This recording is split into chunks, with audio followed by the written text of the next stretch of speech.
Kamu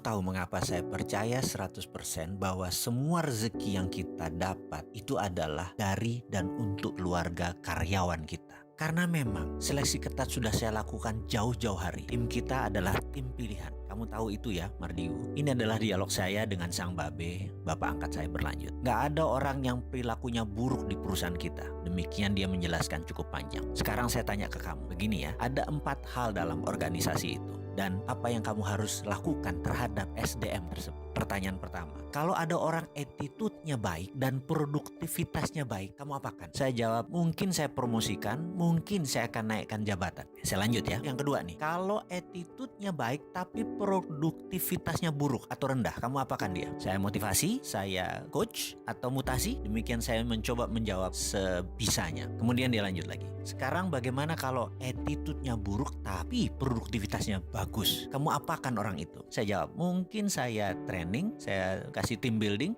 Oke, kita lanjut lagi. Sekarang kalau ada SDM kamu yang attitude-nya buruk dan produktivitasnya negatif, akan kamu apakan dia? SP3 mungkin, atau bahkan saya pecat. Oke, begini kalau di organisasi yang saya pimpin lebih dari 25 tahun. Kalau attitude-nya bagus, produksinya bagus, saya bahkan bisa spin off, kasih dia peluang naik sampai direksi atau bermitra. Syaratnya adalah dia terus-terusan melakukan hasil yang excellent. Berikutnya adalah kalau attitude-nya bagus tapi produknya lagi negatif atau minus, saya akan mutasi dia, training dia, team building, bahkan terus dikasih personal coach. Sekarang kalau attitude-nya buruk tapi sangat produktif atau produksinya dia positif, maka orang itu besok saya pecat. Berapapun ongkosnya, saya kasih pesangon, fire him, pecat. Dan terakhir, kalau attitude-nya buruk dan produktivitasnya buruk, saya pecat 2 orang. 1, dia saya pecat. Kedua, HRD-nya saya pecat. Karena pasti HRD-nya main dan tidak becus. Jadi ingat, hire on expertise, fire on attitude. Tidak ada ampun, hanya kita pilih